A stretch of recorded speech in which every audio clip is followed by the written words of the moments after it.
이 시간 우리 하나님 말씀 함께 읽겠습니다. 하나님 말씀은 누가복음 4장 31절에서 37절까지 우리 함께 읽겠습니다.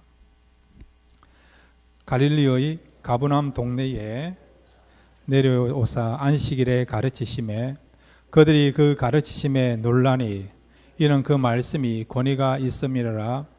해당에 더러운 귀신 들린 사람이 있어 크게 소리질러 이르되 나사렛 예수여, 우리가 당신과 무슨 상관이 있나이까? 우리를 멸하러 왔나이까? 나는 당신이 누구인 줄 아노니 하나님의 거룩한 자이니라. 예수께서 꾸짖어 이르시되 잠잠하고 그 사람에게서 나오라 하시니 귀신이 그 사람을 무리 중에 넘어뜨리고 나오되 그 사람은 상하지 아니한지라. 다 놀라 서로 말하여 이르되 이 어떠한 말씀인고 권위와 능력으로 더러운 귀신을 명하며 나가는 도다 하더라. 이에 예수의 소문이 그 근처 사방에 퍼지니라. 아멘. 이 시간 우리 함께 기도하도록 하겠습니다. 말씀을 통해서 은혜 받게 달 기도하시고 말씀이 우리에게 심겨짐으로 온전한 회복과 치유의 역사 나타나시도록 말씀을 사모하시면서 우리 다 같이 주여 한번 부르고 함께 기도하시겠습니다. 주여. 아버지 감사합니다. 이 시간 주님께 나왔습니다. 아버지 하나님 말씀을 듣는 복된 시간 되도록 도와주옵소서. 말씀이 은혜받고 축복받고 주의 영광 가운데 나올 수 있도록 역사하여 주시옵소서. 주님을 만나기를 원합니다. 주님을 경험하기를 원합니다. 주님 함께해 주시고 축복해 주시고 역사해 주옵소서. 이 말씀을 듣겠습니다. 마음이 회복되게 하시고 치유받고 영적으로 온전히 나아지는 복된 시간 되시도록 이 시간 은혜 베풀어 주옵소서. 주님께서 말씀 가운데 역사하시고 은혜 베풀어 주시고 은혜를 베풀어 주옵소서.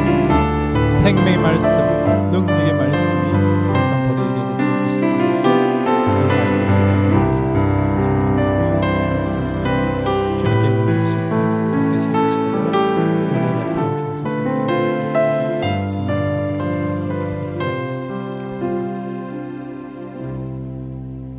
어두운 가운데서도 빛을 나타내시면서 우리에게 소망과 구원을 주신 하나님, 이 시간 우리의 마음에 빛이 되는 말씀을 듣기를 원합니다.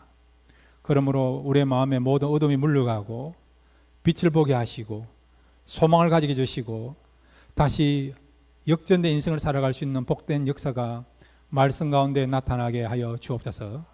그렇게 해줄로 믿습니다. 예수님의 이름으로 기도드렸습니다. 아멘. 할렐루야.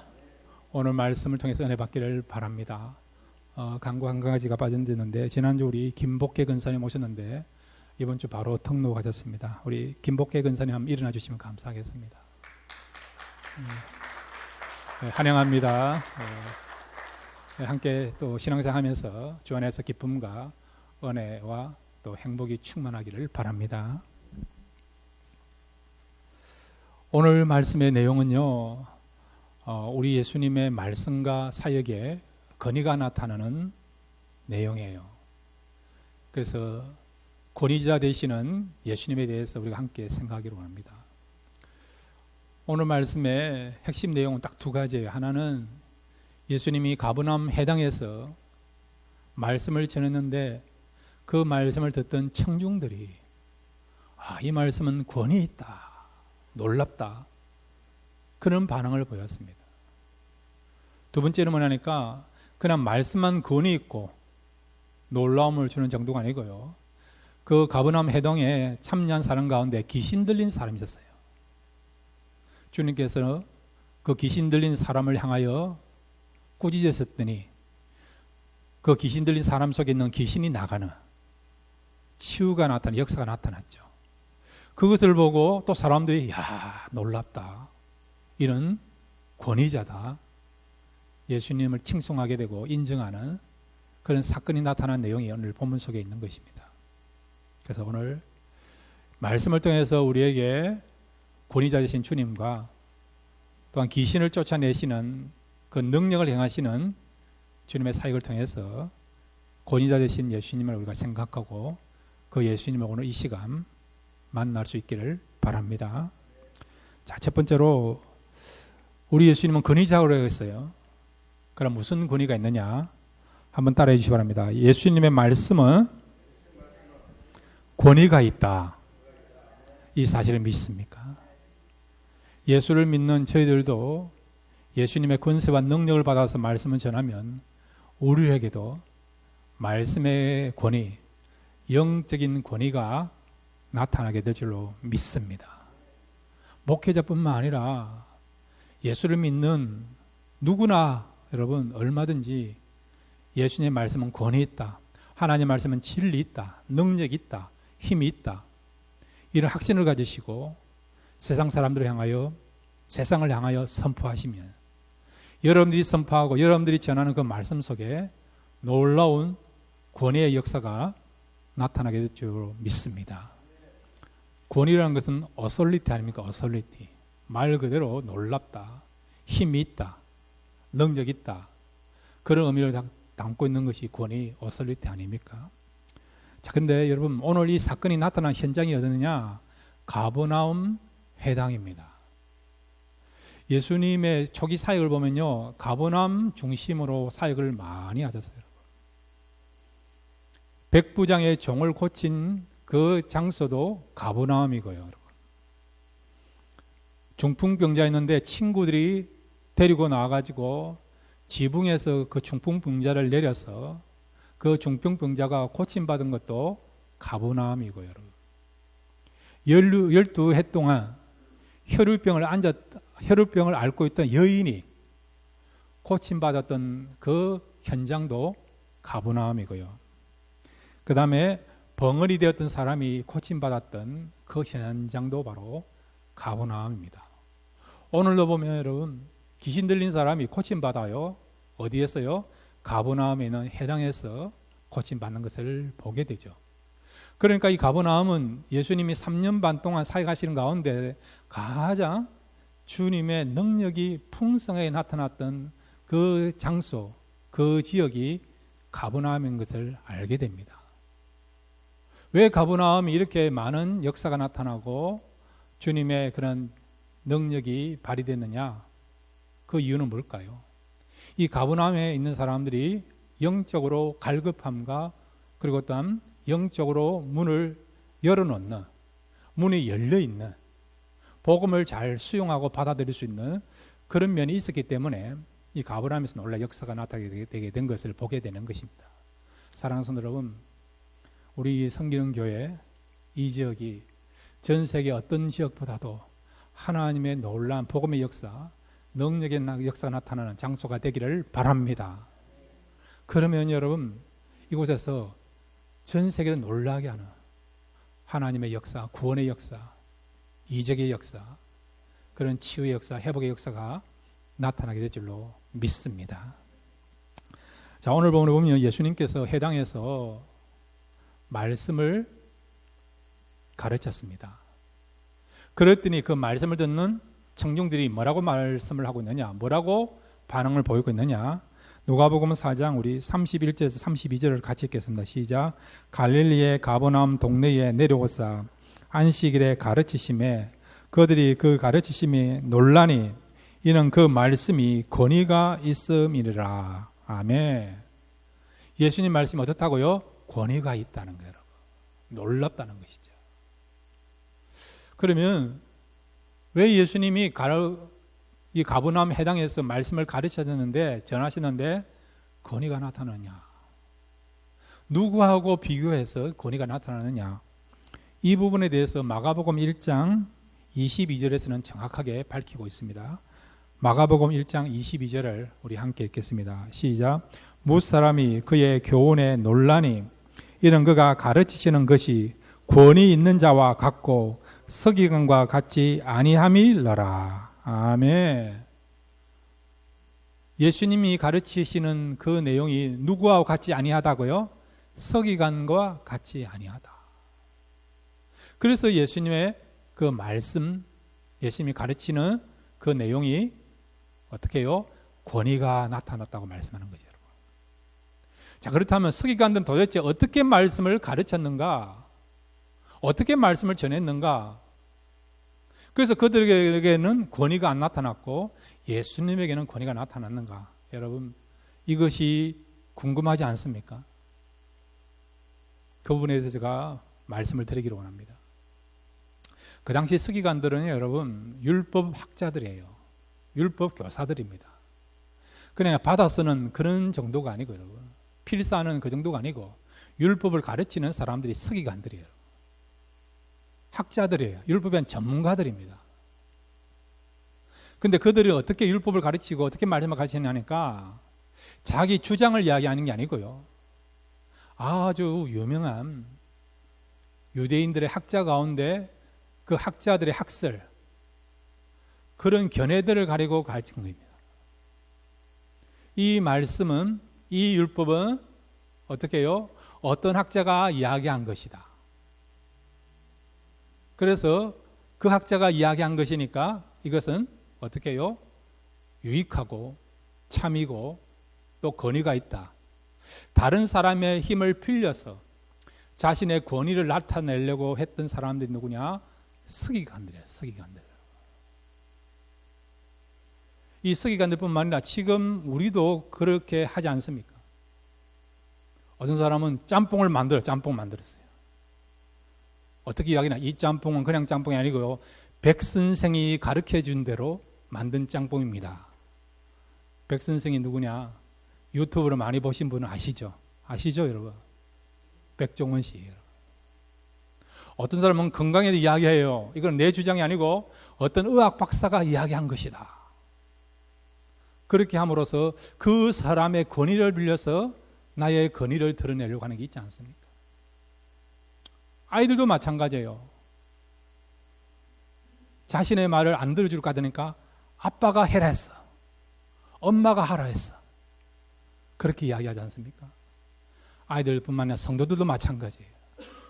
이야기하다가요 잘 수용이 안 될 것 같으면 뭐라고 이야기합니까? 이 이야기는요 목사님이 하라고 했습니다. 목사님이 말했습니다. 그러니까 해야 됩니다라고 이야기하지 않습니까?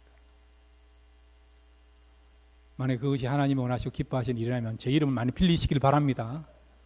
제 이름을 많이 빌리시고 사용하셔도 괜찮습니다. 여러분. 그 당시 서기관들이 그렇게 했다는 거예요. 여러분. 이 주장은, 이 학설은 어떻게 해요? 어떤 학자가, 유명한 학자가 이야기한 거니까 진리다. 여러분 잘 들어야 된다. 따라야 된다. 그런 식으로 가르친, 그런 식으로. 그러다 보니까 일반 사람들은요 늘 같은 말만 하니까, 여러분 같은 레파토리만 들으면 좋습니까? 실증납니까? 실증나지 않습니까, 여러분? 그러니까 또 같은 소리 하구나. 그러니까 그런 이야기를 들으니까 청중들은 감동이 없는 거죠. 그런데 예수님은 어떻게 가르쳤다고요? 자, 마태복음 5장 21절 22절을 같이 읽겠습니다. 예수님은 어떻게 하셨는지, 서기관과 예수님의 가르침이 어떻게 다른지. 마태복음 5장 21절 22절입니다. 시작. 옛 사람에게 말한 바 살인하지 말라, 누구든지 살인하면 심판을 받게 되리라 하였다는 것을 너희가 들었으나 나는 너희에게 이르노니 형제에게 노하는 자마다 심판을 받게 되고 형제를 대하여 나가라는 자는 공회에 잡혀가게 되고 미련한 놈이라 하는 자는 지옥불에 들어가게 되리라. 아멘.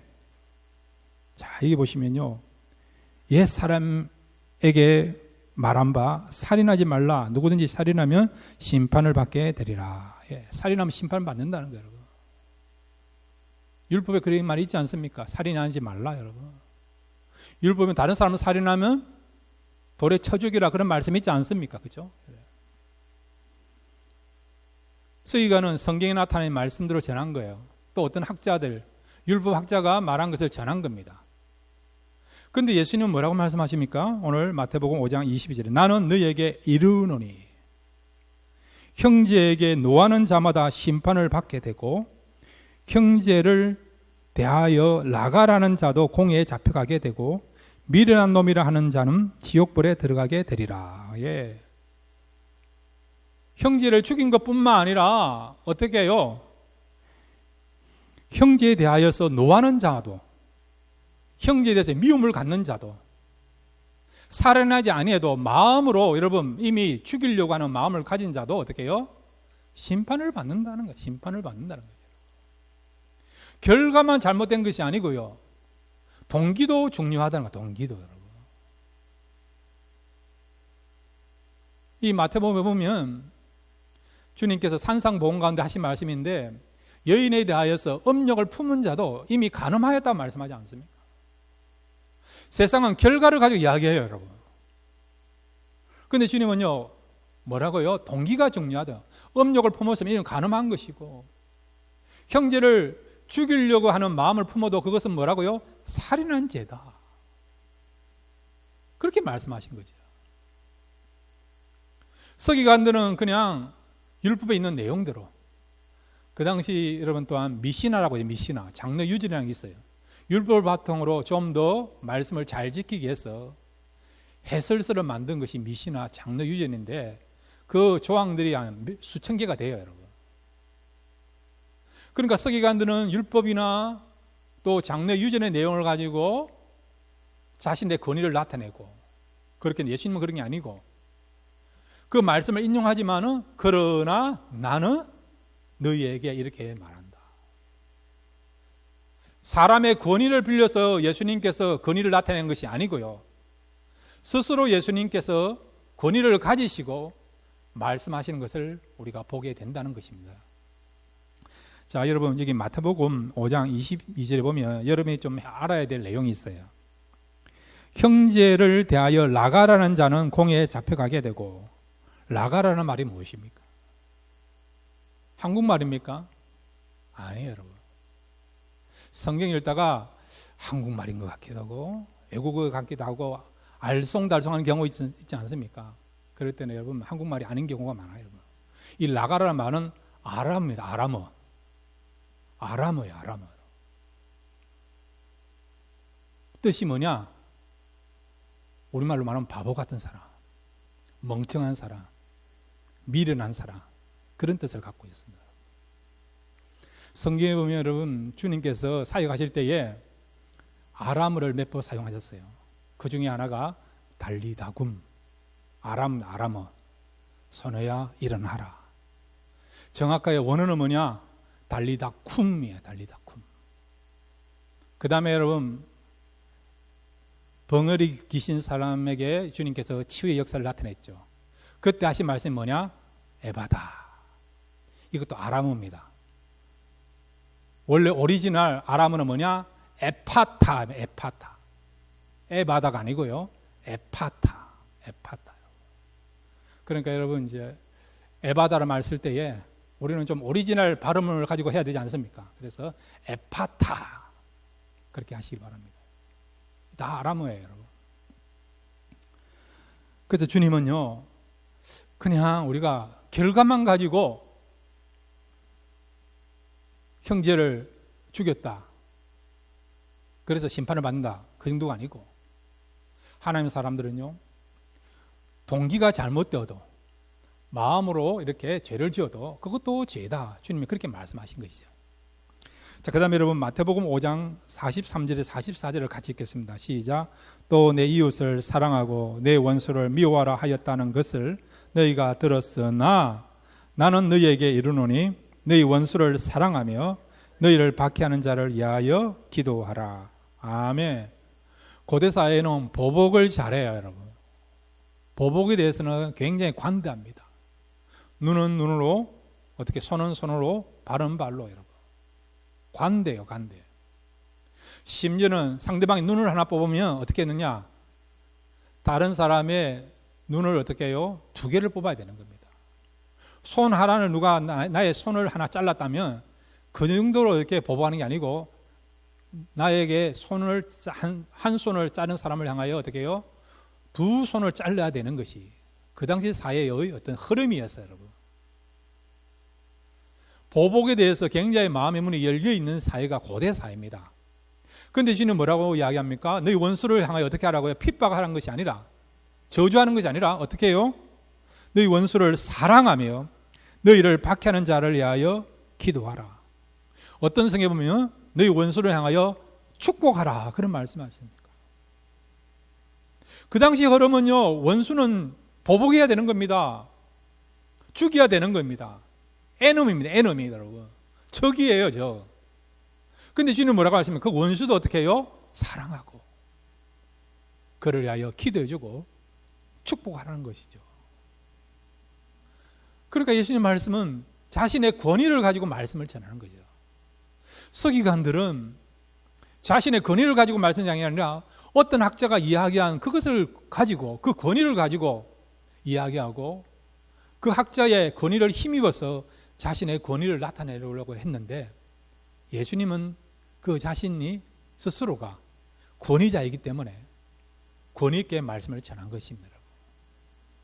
자, 예수님은 왜 이렇게 스스로 말씀하는 권위를 갖고 있는 것입니까? 그 이유는 뭐냐? 바로 예수님은 하나님이십니다. 창조주이십니다. 그리고 말씀의 원저자이십니다. 예수님 그 자체가 권위자이시고 권위가 있는 말씀을 전하시는 분이기 때문에, 그래서 예수님은 사람의 그런 힘을 입어서 어떻게 해요?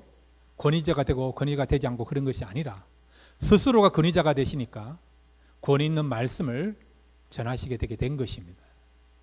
사랑하는 성도 여러분, 저와 여러분도 권위자 되시는 예수님을 믿고 그 말씀을 우리가 붙잡고 살아가시면 우리를 통해서 말씀의 권위가 나타나게 될 줄로 믿습니다. 베드로를 보세요. 성령 받고 난 뒤에 예루살렘 백성들을 향하여서 말씀을 선포하지 않습니까? 유대인들을 향해 말씀을 선포하지 않습니까? 그랬더니 그 말씀 속에 권위가 나타난 거예요. 그래서 이 베드로가 전한 말씀을 듣고 유대인들이 어떻게 반응을 봅니까? 우리가 어찌할꼬? 하나님께서 보내신 그 구원자를 우리가 죽였으니까, 그러면 하나님께 우리가 큰 심판을 받게 되는데, 그러면 우리가 죽게 되는데 어떻게 하면 우리가 살 수 있느냐? 우리가 어찌할꼬? 살 수 있는 길을 열어달라 하지 않습니까? 그랬더니 베드로가 뭐라 합니까? 너희들이 주 예수를 믿고 회개하면 그러면 구원받을 수 있다 메시지 전하지 않습니까? 그래서 그날에 회개하고 세례받은 백성이 3,000명이나 되는 것을 우리가 알고 있지 않습니까? 이와 같이 여러분, 저와 여러분도 베드로처럼 하나님의 말씀을 믿고 담대하게 선포하시면 이 말씀 자체에 권위가 나타나기 때문에 우리의 말씀을 듣고 하나님께 나오는 구원받는 그런 아름다운 역사들이, 또 많은 사람들이 나타나게 될 줄로 믿습니다. 말씀의 권위를 인정하십시오. 말씀의 능력을 믿으십시오. 그 말씀을 믿고 선포하시면 여러분의 삶을 통해서, 또 여러분이 전하는 말씀을 통해서 하나님의 권위가 나타나게 될 줄로 믿습니다. 두 번째로 여러분, 오늘 권위자 되신 예수님에 대해서 우리가 두 번째로 발견할 수 있는, 깨달을 수 있는 그런 메시지는 무엇입니까? 한번 따라해 주시기 바랍니다. 악한 세력을 몰아내는 권위가 있다. 아멘. 오늘 가버나움 회당에서 주님께서요, 한 귀신 들린 사람을 향하여 명령했더니 그 속에 있는 귀신이 떠나는 것을 보게 됩니다. 자, 여러분, 누가복음 4장 33절에서 36절까지 함께 읽겠습니다. 시작. 해당에 더러운 귀신 들린 사람이 있어 크게 소리질러 이르되, 아, 나사렛 예수여, 우리가 당신과 무슨 상관이 있나이까? 우리를 멸하러 왔나이까? 나는 당신이 누구인 줄 아노니 하나님의 거룩한 자니이다. 예수께서 꾸짖어 이르시되 잠잠하고 그 사람에게서 나오라 하시니 귀신이 그 사람을 무리 중에 넘어뜨리고 나오되 그 사람은 상하지 아니한지라. 다 놀라 서로 말하여 이르되 이 어떠한 말씀인고 권위와 능력으로 더러운 귀신을 명함에 나가는도다 하더라. 아멘. 오늘 본문에 보면 이 귀신 들린 사람이요, 예수님을 알아보는 거예요. 예수님을 알아보는 거예요. 사실은 이 사람이 알아본 것보다는 이 귀신 들린 사람 속에 있는 귀신이, 악한 영이 예수님을 알아보게 된 것입니다. 예수님을 뭐라고 말씀하십니까? 예수님께 뭐라고 이야기합니까? 하나님의 거룩한 자라 말하십니다. 하나님의 거룩한 자. 34절을 보시면 이 나사렛 예수여, 우리가 당신과 무슨 상관이 있나이까? 우리를 멸하러 왔나이까? 나는 당신이 누구인 줄 아노니 하나님의 거룩한 자이니라. 예. 하나님의 거룩한 자라는 것은 바로 메시아라는 거예요. 그리스도라는 것입니다. 예수님이 구원의 주라는 것을 말하는 거죠. 이렇게 사탄도 예수님이 누군가를 안다는 거예요, 여러분. 뿐만 아니라 지금 예수님이 뭐라고 하러 왔다고요? 우리를 멸하러 왔나이까? 멸하러 왔나이까? 멸하러 왔다는 것은 여러분, 예수님이 권위자라는 거예요. 이 귀신들도 예수님의 권위 앞에 굴복할 수밖에 없다는 것을 말씀해주고 있는 것이죠. 그러니까 이 귀신들도 정확하게 아는 것입니다. 예수님이 하나님의 아들 되신 것과 자신들을 멸하기 위하여 왔다는 것을 알고 있는 것이죠. 여러분에게 말씀드립니다. 사탄이요, 여러분, 자신을 위해서 교회를 힘들게 하고 성도를 핍박하고 하나님과 우리 사이를 이간하는 것 같지만은 그런 과정이에요. 결국 사탄이 하는 것은 뭐냐? 하나님을 하나님 되게 하고 성도를 성도 되게 하는 그런 도우미 역할에 불과한 존재가 사탄이란 것입니다. 차라리 가만히 있으면 좋겠는데 오히려 사탄이 활동하고 움직이고 그렇게 함으로 말미암아 하나님을 더 하나님 되게 하고 성도를 성도 더 되게 하고 우리를 더 믿음의 사람 만드는 그런 결과를 낳게 하는 것이 사탄의 활동인 것입니다. 그러므로 사랑하는 여러분, 때로는 사탄이 우리에게 공격할 수 있어요. 우리에게 고통을 줄 수도 있고 아픔을 줄 수도 있습니다. 어려움을 줄 수 있습니다. 그것만 보지 마십시오. 그건 역시도 하나님이 허용한 것을 믿으시기를 바랍니다. 하나님이 왜 허용했습니까? 오히려 그것을 통해서 우리의 믿음을 알게 하시고 또 우리의 믿음을 더 강하도록 하게 하여서 허용하신 것이죠. 욥이 시험을 받았지요. 사단에게 시험을 받았죠. 얼마나 많은 시험을 받았고 얼마나 큰 시험 받았습니까? 그러면 욥이 그 시험 받아서 실패했습니까? 하나님을 떠났습니까? 믿음을 저버렸습니까? 아니지 않습니까? 욥이 고백한 결론은 무엇입니까? 그 시험을 통해서 하나님께서 나를 정금 같은 믿음으로 나오게 하셨다. 그리고 내가 시험 받기 전에는 하나님에 대해서 그냥 귀로만 들었는데 시험을 통해서 어떻게 해요? 하나님 어떻게 보게 됐다고요? 눈으로 보게 되었습니다. 고백하지 않습니까? 차라리 사탄이 가만히 있으면 욥의 믿음이 더 성장할 가능성이 부족했는데 오히려 사탄이 시험을 주고 고통을 주고 아픔을 줌으로 말미암아 욥이 더 믿음이 성장하게 되는 것을 보게 되는 것이죠. 그러므로 여러분, 우리가 사는 가운데 이 악한 영들이 우리에게 때로는 유혹을 하기도 하고 어려움을 주기도 하고 아픔을 주기도 합니다. 그렇지만 그것만 보지 마시고요. 우리가 믿음으로 나아가면 반드시 승리하게 되고 또 우리의 믿음이 더 강해지고 또 하나님께 영광 돌리고 또 우리가 더 하나님의 사람을 만들어지는 것이 사탄의 활동인 것을 알고 날마다 하나님을 바라보고 이 사탄과의 싸움에서 승리하고 이길 수 있는 저와 여러분 되시기를 바랍니다. 자, 오늘 본문에 보면 예수님은요 사탄을 향하여 명령하시니까 바로 이렇게 그 귀신 들린 사람 속에 있는 그 악한 영이 이 사람을 떠나게 되는 것을 보게 되죠. 세상에는 여러분 두 종류의 사람이 있다는 것을 보게 됩니다. 예수님처럼 거룩한 영을 가지신 분이 있고 또한 악한 영에 사로잡혀 있는 사람들이 있다는 것이에요. 그런데 결론은 뭐냐? 거룩한 영, 즉 성령에 사로잡힌 사람은요 악한 영에 사로잡힌 사람을 이긴다는 것이죠.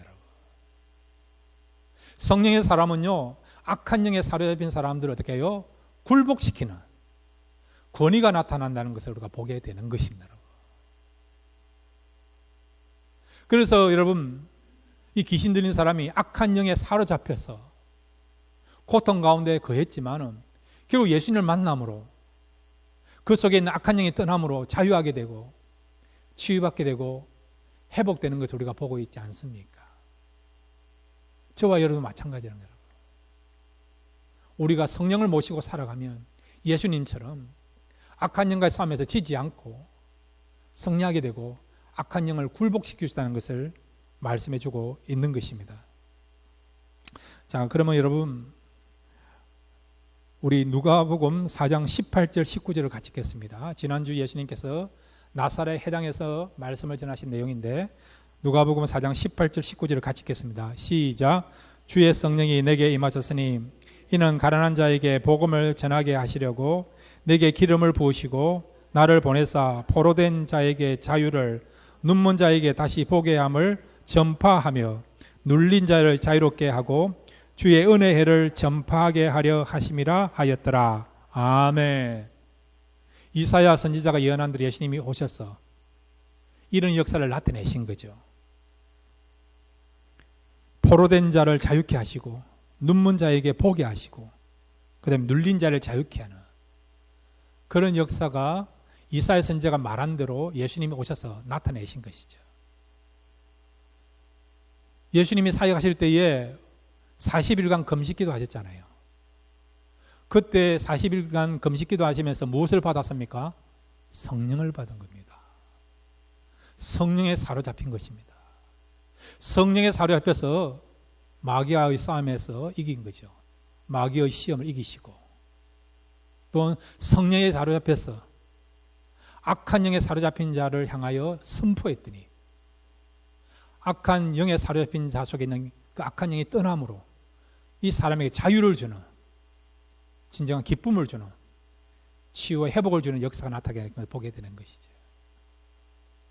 주님만 이런 역사를 나타내는 것이 아니라 저와 여러분도 오늘 이 시대에 얼마든지 권위자로 살아가게 될 줄로 믿습니다. 세상 사람들을 향하여 우리가 자유를 주고 회복을 주고 기쁨을 주고 평강을 줄 수 있는 그런 권위자로 살아가게 될 줄로 믿습니다. 어떻게 하면 되죠?